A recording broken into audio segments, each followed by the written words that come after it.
শান্তি। 18-3-2025 প্রাতঃমুরলি। ওম শান্তি। বাপদাদা মধুবন।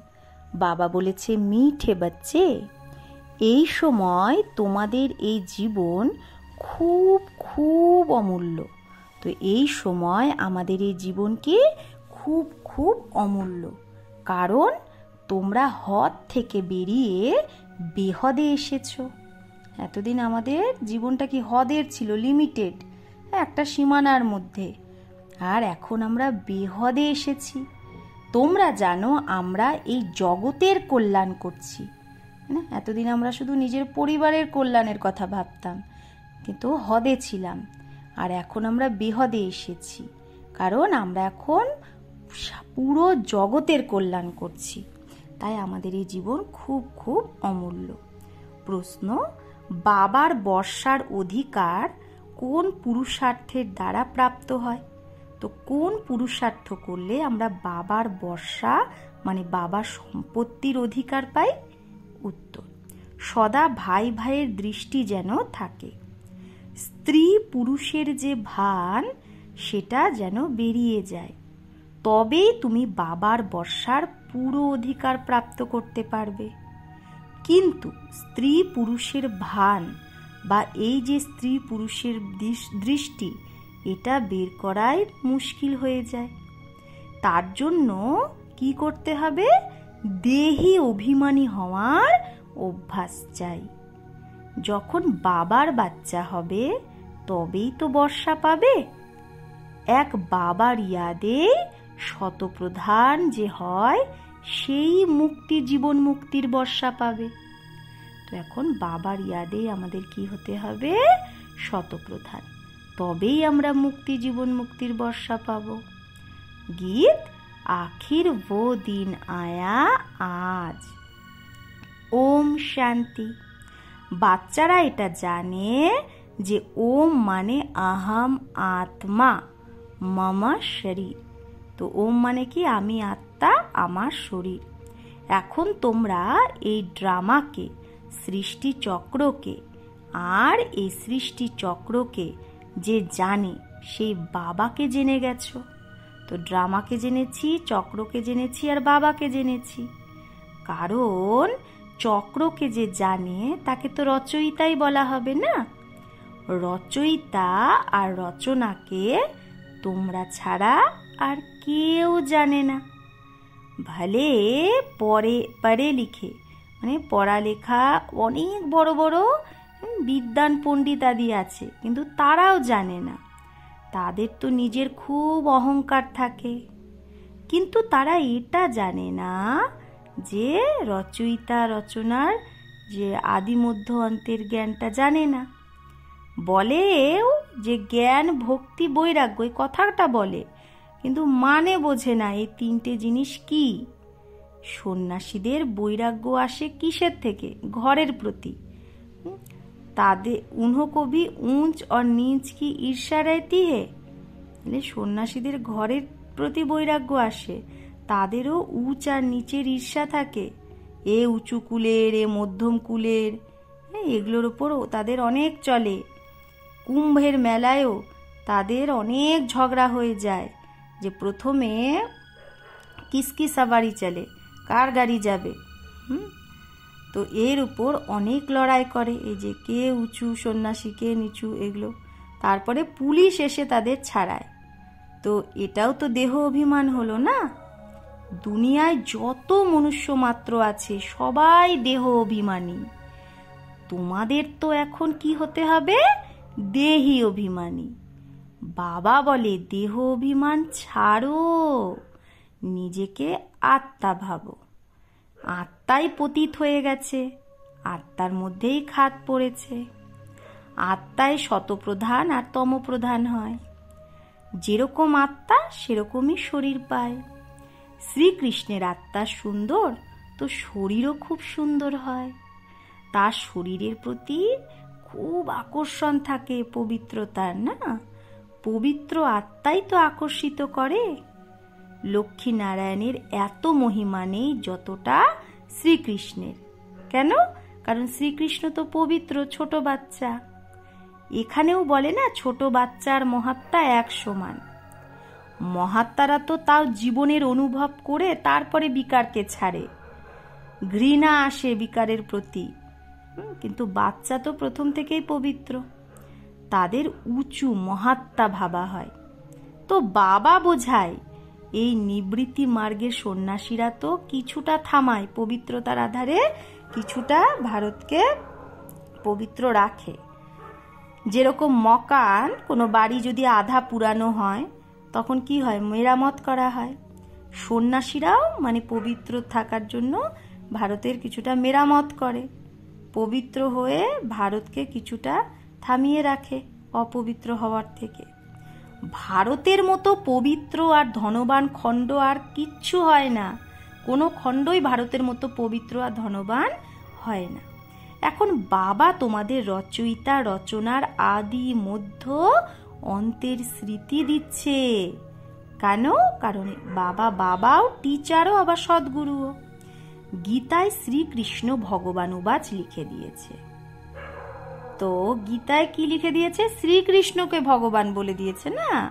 তো শ্রীকৃষ্ণকে কখনো কি বাবা বলবে? অথবা পতিত পাবন বলবে কি?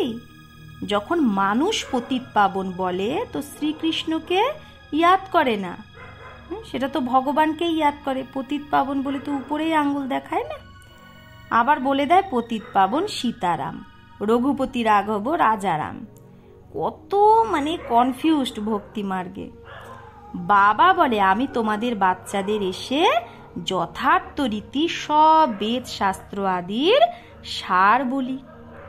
প্রথম মুখ্য কথা বোঝায় যে তুমি নিজেকে আত্মা ভাবো আর বাবাকে ইয়াদ করো, তো তুমি পাবন হবে। তো নিজেকে আত্মা ভাবতে হবে আর কি করতে হবে? বাবাকে ইয়াদ করতে হবে, তাহলে কি হব? আমরা পাবন হয়ে যাব। তোমরা হলে ভাই ভাই, আবার ব্রহ্মার সন্তান কুমার কুমারী, তো ভাই বোন হয়ে গেলে। এটা বুদ্ধিতে যেন মনে থাকে। আসলে আত্মারা ভাই ভাই, আর এখানে শরীরে এলে ভাই বোন হয়ে যায়। তো এতটাও বুদ্ধি থাকে না বোঝার। তো বাবা হলো আমাদের আত্মাদের ফাদার, তাহলে আমরা কি হলাম? ব্রাদার, ভাই। তাহলে সর্বব্যাপী কি করে হতে পারে বাবা? বর্ষা তো বাচ্চারাই পাবে, ফাদার তো পাবে না। বাবার থেকে বাচ্চারা বর্ষা মানে সম্পত্তি পায়। ব্রহ্মাও শিব বাবার বাচ্চা না, তো সেও বর্ষা কার থেকে পায়? শিব বাবার থেকে। তোমরা হয়ে গেলে পৌত্রে পৌত্রী, নাতি নাতনি, তোমাদেরও অধিকার আছে। তাহলে শিব বাবা আমাদের দাদু, অধিকার আছে তার সম্পত্তি। তো আত্মার রূপে সব বাচ্চারা হলে ভাই ভাই, আর শরীরে এলে ভাই বোন বলে। আর কোনো সম্পর্ক নেই, সদা ভাই ভাইয়ের দৃষ্টি যেন থাকে, স্ত্রী পুরুষের ভানও যেন বেরিয়ে যায়। যখন মেল ফিমেল দুজনেই বলে ও গড ফাদার, মানে সেই ভগবানকে বাবা বলছে, মেল ফিমেল স্ত্রী পুরুষ সবাই, তাহলে স্ত্রী পুরুষ আপোষে কি হলো? সেই ফাদারের সন্তান, ভাই বোন। ভাই বোন তখন হয় যখন বাবা সঙ্গমে এসে রচনা রচে। কিন্তু স্ত্রী পুরুষের দৃষ্টি খুব মুশকিলই বেরোয়। বাবা আমাদের বলছে হ্যাঁ নিজেকে আত্মা ভাবো, কিন্তু এই যে স্ত্রী পুরুষের যে দৃষ্টির অভ্যাস হয়ে গেছে না, সেটা দূর হতেই চায় না। বাবা বলে তোমাদের দেহি অভিমানী হতে হবে, বাবার বাচ্চা হলে তবেই তো বর্ষা পাবে। মা মেকাম ইয়াদ করো তো শতপ্রধান হবে। শতপ্রধান হওয়া ছাড়া তোমরা ফেরত মুক্তি, জীবন মুক্তিতে যেতে পারবে না। এই যুক্তি সন্ন্যাসী আদি কখনো বলবে না। সন্ন্যাসীরা বলবে আত্মা আত্মা ভাই ভাই ভাবো, তারা এরকম কখনো বলবে কি যে নিজেকে আত্মা ভেবে বাবাকে ইয়াদ করো? বাবাকে বলা হয় পরম পিতা, পরম আত্মা, সুপ্রিম। আত্মা তো সবাইকে বলা হয়, কিন্তু বাবাকে বলা হয় পরম আত্মা। সেই বাবা বলে বাচ্চা আমি এসেছি তোমাদের বাচ্চাদের কাছে। আমারও তো বলার জন্য মুখ চাই না। আজকাল দেখো যেখানে সেখানে গৌমুখ অবশ্যই রাখে, আবার বলে গৌমুখ থেকে অমৃত বেরোয়। বাস্তবে অমৃত তো বলা হয় জ্ঞানকে, তাই না? জ্ঞান অমৃত, জ্ঞান অমৃত মুখ দিয়েই বেরোয় না। তো এখানে তো জলের ব্যাপার নেই। তো ব্রহ্মা বাবা কি গৌমাতাও, বাবা এই ব্রহ্মার মধ্যেই প্রবেশ করেছে না, তার মুখ দিয়ে এই জ্ঞানটা দিচ্ছে, তো সেই গোমাতা হলো। বাবা ব্রহ্মার দ্বারাই তো তোমাদের নিজের বানিয়েছে, তার মুখ দিয়েই তো জ্ঞান বেরোয়। আর মানুষ কি করেছে, পাথরের গোমাতা বানিয়ে তার মুখ বানিয়ে দিয়েছে, যেখান থেকে জল বেরোচ্ছে। তো এগুলো তো ভক্তির রসম হয়ে গেল না। যথার্থ কথা, আসল কথাটা তো তোমরা জানো। ভীষ্ম পিতামহ আদিকে তোমরা কুমারীরাই বান লাগিয়েছ, মানে যারা বড় বড় বিদ্বান পণ্ডিত তাদেরকে এই ব্রহ্মা কুমারীরাই কি জ্ঞান বান লাগিয়েছে। তোমরা হলে ব্রহ্মা কুমার কুমারী। তো কুমারী কার হবে না? অধর কুমারী আর কুমারী দুটোরই মন্দির আছে। প্র্যাকটিক্যালি এগুলো তোমাদেরই ইয়াদগারের মন্দির। আমরা এখন অধর কুমারী কুমারী সবাই কি হচ্ছি, বাবার সন্তান, তাই আমাদেরই ইয়াদগারে মন্দির বানানো আছে। এখন বাবা বোঝায় তোমরা যখন ব্রহ্মা কুমার কুমারী হয়ে গেছো, তো তোমাদের ক্রিমিনাল দৃষ্টি হতে পারে না, না হলে খুব কড়া সাজা হয়ে যাবে। দেহ অভিমানে এলে এটা ভুলে যায় যে আমরা ভাই বোন, যে এও বিকে আমিও বিকে, তো বিকারের দৃষ্টি যেতে পারে না। কিন্তু আসুরি সম্প্রদায়ের মানুষ বিকার ছাড়া থাকতেই পারে না, তাই বিঘ্ন সৃষ্টি করে। এখন তোমরা ব্রহ্মা কুমার কুমারীরা বাবার থেকে বর্ষা পাও। বাবার শ্রীমতে চলতে হবে, পবিত্র হতে হবে। এটা হলো এই বিকারী মৃত্যু লোকের অন্তিম জন্ম, এটাও কেউ জানে না। অমর লোকে বিকার হয়ই না, তাদের বলা হয় শতপ্রধান সম্পূর্ণ নির্বিকারী। আর এখানে হলো তমপ্রধান সম্পূর্ণ বিকারী। গায়ও না যে তারা সম্পূর্ণ নির্বিকারী, আমরা বিকারী পাপী। সম্পূর্ণ নির্বিকারীদেরই তো পূজা করে সবাই। বাবা বোঝায় তোমরা ভারতবাসীরাই পূজ্য, সো আবার পূজারী হও। আমরাই পূজ্য ছিলাম, আমরাই পূজারী হয়ে যাই। এই সময় ভক্তির প্রভাবও অনেক। ভক্তরা ভগবানকে ইয়াদ করে যে এসে ভক্তির ফল দাও। ভক্তিতে কি হাল হয়ে গেছে। বাবা বোঝায় মুখ্য ধর্মশাস্ত্র হলো চারটে। এক তো হলো ডিটিজম, দেবী দেবতা ধর্ম। এতে ব্রাহ্মণ দেবতা ক্ষত্রিয় তিনটেই চলে আসে।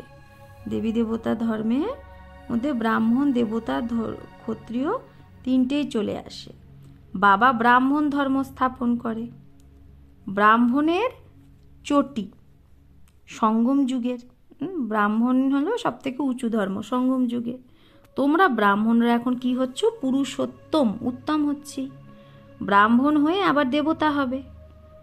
তো দুনিয়ায় যে ব্রাহ্মণ আছে তারা তো বিকারী, তারাও এই ব্রাহ্মণদের সামনে নমস্তে করে। ব্রাহ্মণ দেবী দেবতা নম বলে না, কারণ ভাবে বোঝে যে ব্রহ্মার সন্তান ছিল ব্রাহ্মণরা, আমরা তো ব্রহ্মার সন্তান না। এখন তোমরা ব্রহ্মার সন্তান হয়েছ। দুনিয়ায় যে ব্রাহ্মণ তারা কিন্তু হয়নি। তোমরা সবাই নমঃ, তোমাদেরকে সবাই নমঃ করে, ব্রাহ্মণ দেবী দেবতায় নমঃ। তোমরাই আবার দেবী দেবতা হও। এখন তোমরা ব্রহ্মা কুমার কুমারী হয়েছ, এরপরে হবে দৈবী কুমার কুমারী। এই সময় তোমাদের জীবন খুব খুব অমূল্য, কারণ তোমরা জগতের মাতা। তোমরা হদ থেকে বেরিয়ে বেহদে এসেছ। তোমরা জানো আমরা এই জগতের কল্যাণ করি। তো প্রত্যেক জগদম্বা জগৎ পিতা তোমরা সবাই, তাহলে আমরা সবাই কি হলাম, জগতের কল্যাণ করছি। তো আমরা জগৎ মাতা জগৎ পিতা। এই নরকে মানুষ খুব দুঃখী, আমরা তাদের রুহানি সেবা করতে এসেছি। তো আমরা তাদের স্বর্গবাসী করেই ছাড়ব। তোমরা হলে সেনা, একে যুদ্ধস্থলও বলা হয়। যাদব কৌরব আর পাণ্ডব একসাথে থাকে, ভাই ভাই না।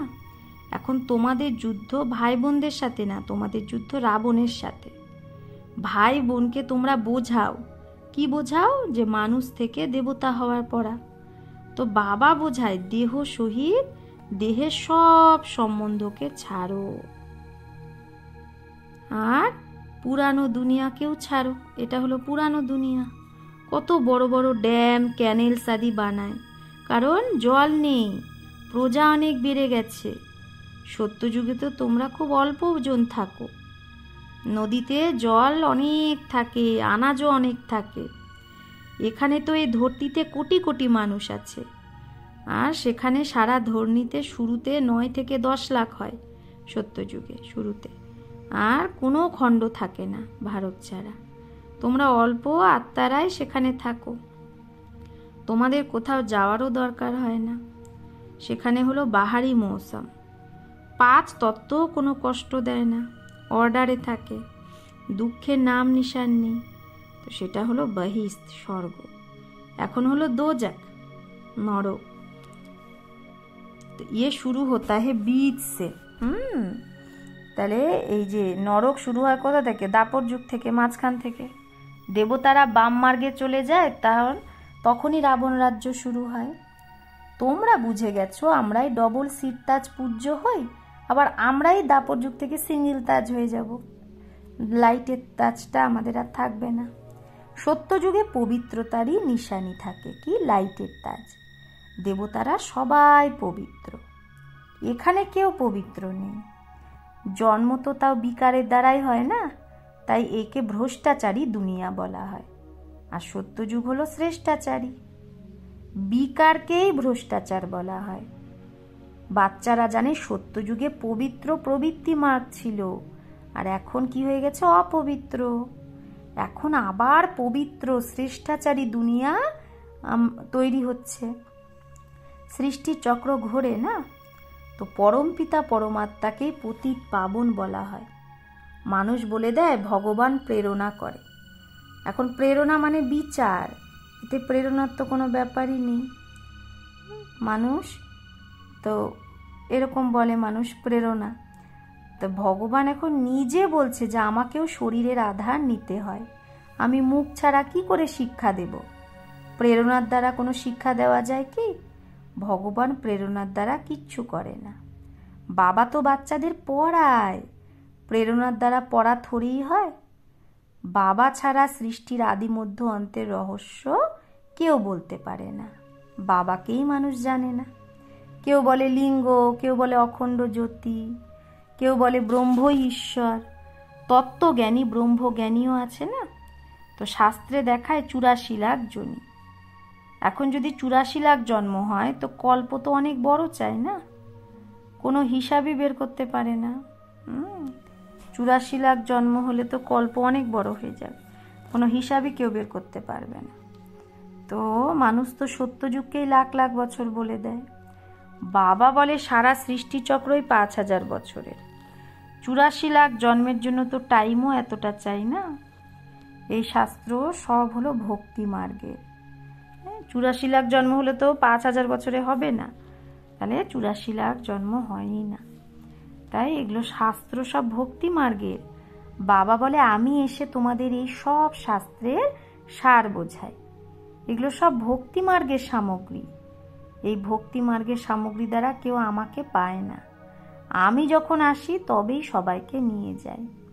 তো আমাকে ডাকেই, হে পতিত পাবন এসো, পাবন বানিয়ে আমাকে পাবন দুনিয়ায় নিয়ে চলো। তারপর খোঁজার জন্য ধাক্কা কেন খাও? তাহলে যখন ডাকছই তাকে, তাহলে আবার তাকে খুঁজছো কোথায়? কত দূর দূর পাহারা দিতে যায়। আজকাল তো কত মন্দির খালি পড়ে আছে, কেউ যায়ই না। এখন তোমরা বাচ্চারা উঁচু থেকে উঁচু বাবার বায়োগ্রাফিকেও জেনে গেছো। বাবা বাচ্চাদের সব কিছু দিয়ে আবার 60 বছর পরে বানপ্রস্থে বসে যায়। এই রসমও এখনকারই, তেওহারও সব এখনকারই। তোমরা জানো এখন আমরা সঙ্গমে দাঁড়িয়ে আছি, রাতের পরে আবার দিন হয়। এখন তো ঘোর অন্ধকার। গায়ও না জ্ঞান সূর্য প্রগটা, অজ্ঞান অন্ধকার বিনাশ। তোমরা বাবাকে আর রচনার আদি মধ্য অন্তকে এখন জানো। যেরকম বাবা নলেজফুল, সেরকম তোমরাও মাস্টার নলেজফুল হয়ে গেছো। তোমরা বাচ্চারা বাবার থেকে বর্ষা পাও বেহদের সুখের, তো আমরা বেহদ সুখের বর্ষা পাই। লৌকিক বাবার থেকে তো হদের বর্ষা পাও, যার দ্বারা অল্পকালের সুখ পাও, যাকে সন্ন্যাসীরা কাক বিষ্টা সমান সুখ বলে দেয়। वो फिर ইহা আকার সুখ के लिए पुरुषार्थ कर ना सके। তাহলে সন্ন্যাসীরা এখানে এসে সুখের জন্য আর পুরুষার্থ করতে পারবে না, তাই না? তারা তো বলে সুখ কাক বিষ্টা সমান, তো তারা হলো হঠযোগী, তোমরা হলে রাজযোগী। তোমাদের যোগ হলো বাবার সাথে আর তাদের হলো তত্ত্বের সাথে। তো এটাও ড্রামা বানানো আছে, এটাও কি বানানো আছে? ড্রামা। अच्छा, मीठे मीठे सिकिलधे बच्चों प्रति माता पिता बाप दादा का याद प्यार और गुड मॉर्निंग। रूहानी बाप की रूहानी बच्चों को नमस्ते। हम रूहानी बच्चों की रूहानी माता पिता बाप दादा को याद प्यार गुड मॉर्निंग और नमस्ते नमस्ते नमस्ते। शुक्रिया बाबा, आपको लाख लाख शुक्रिया। ধারণার জন্য মুখ্য সার। 1, পাবন হওয়ার জন্য আমরা আত্মারা ভাই ভাই আর ব্রহ্মা বাবার সন্তান ভাই বোন, এই দৃষ্টিটা পাক্কা করতে হবে পাবন হতে গেলে। আত্মা আর শরীর দুটোকেই পবিত্র শতপ্রধান বানাতে হবে, দেহ অভিমান ছেড়ে দিতে হবে। 2, মাস্টার নলেজফুল হয়ে সবাইকে রচয়িতা রচনার জ্ঞান শুনিয়ে ঘোর অন্ধকার থেকে বের করতে হবে।